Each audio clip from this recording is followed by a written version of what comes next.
In the mid-2000s, investment bank UBS was implicated in a major interest rate rigging scandal. It resulted in one of the bank's most profitable young traders, Tom Hayes, going to prison for more than 5 years. Earlier this year, though, Hayes' charges were overturned and he now wants $400 million from UBS. Find out why on the Coffee Run.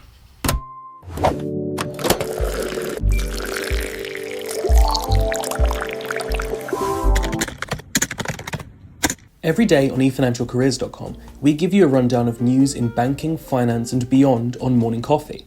On the Coffee Run, we break down the biggest story of the week and let you know other important stories you might have missed. This week's top story is a continuation of a saga that has gone on for almost 2 decades. Tom Hayes, arrested for the LIBOR scandal, which we'll get onto in a moment, filed a claim against UBS of quote-unquote malicious prosecution in the Connecticut State Court on Monday. He's seeking $400 million in damages, not just for the pay he missed out on while being in prison, but as retribution for the physical and mental health issues he suffered as part of the ordeal.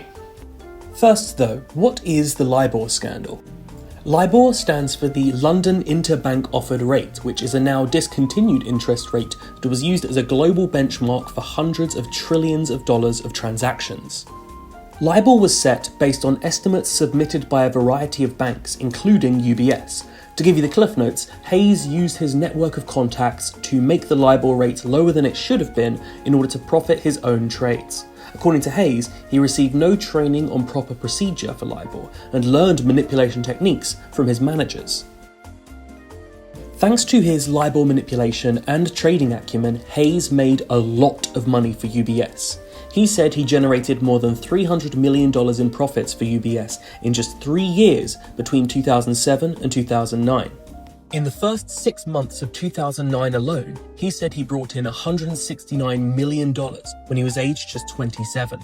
A filing by the Commodities Futures Trading Commission in 2012 similarly suggested he made $260 million in that 3-year period.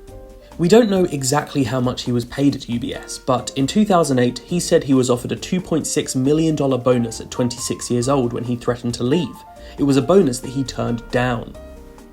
It's a far cry from where he started. Hayes grew up autistic and as a child of divorced parents. Before getting a banking internship, he spent 80-hour weeks working for £2.70 per hour in a kitchen.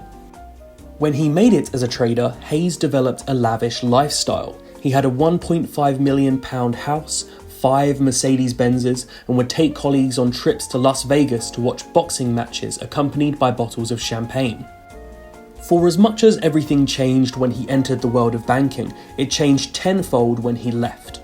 When the LIBOR rigging scandal was being investigated, Hayes alleges that UBS collaborated with the government in order for regulators to be more lenient on the bank itself. Hayes said that UBS acted with malice by painting him as an evil mastermind behind rigging LIBOR.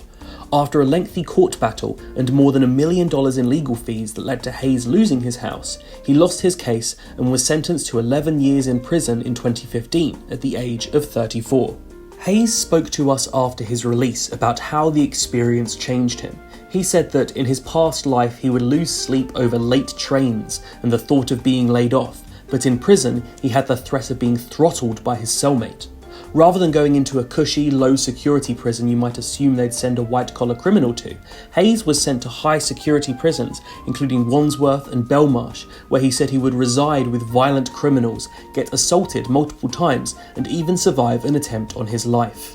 Hayes said he was offered a shorter sentence in an open prison if he gave up some of his colleagues, but he told us he refused. In the court filing, Hayes, now in his 40s, detailed some of the long-term effects of his life in prison. He developed multiple sclerosis, an autoimmune condition affecting his brain, which he said was induced by stress. He also suffered a breakdown and went through a divorce.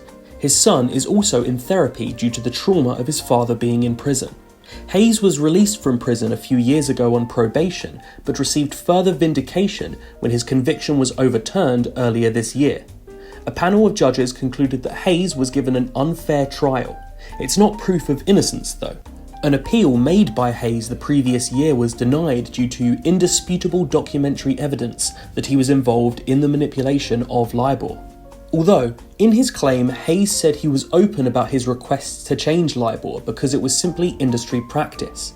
and he said that whenever requests fell outside of the norms for LIBOR submissions, he always changed them. Not only that, he said that roughly half the requests he made were on behalf of other traders and didn't benefit his own positions.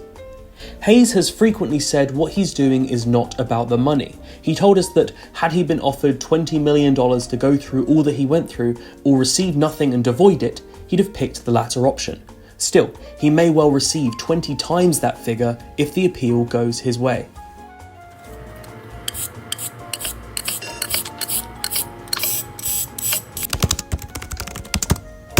That's not the only big story in finance this week. City AM reported on Pierre Alain, a G-Research quant accused of stealing trade secrets after accepting an offer from another electronic trading firm, Citadel Securities. His new firm gifted him an iPad, which G-Research claims he used to take more than 1,000 pictures of the firm's internal files, detailing some of its most lucrative trading strategies.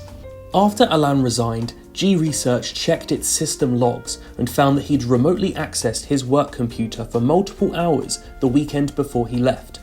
Alain allegedly accessed areas that he wouldn't usually do before his Citadel Securities offer. The areas he allegedly accessed included Humber, a supposedly high-value trading strategy at G-Research.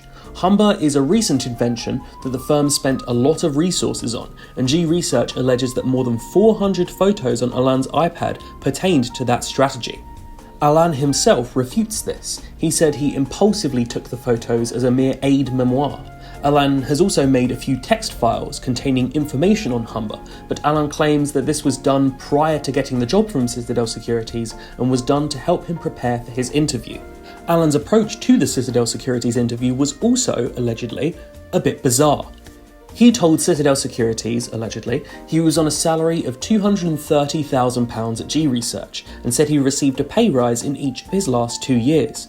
In reality, G-Research said he was on an unchanged salary of $125,000 over that last 3 years. Upon learning this, Citadel Securities rescinded his offer.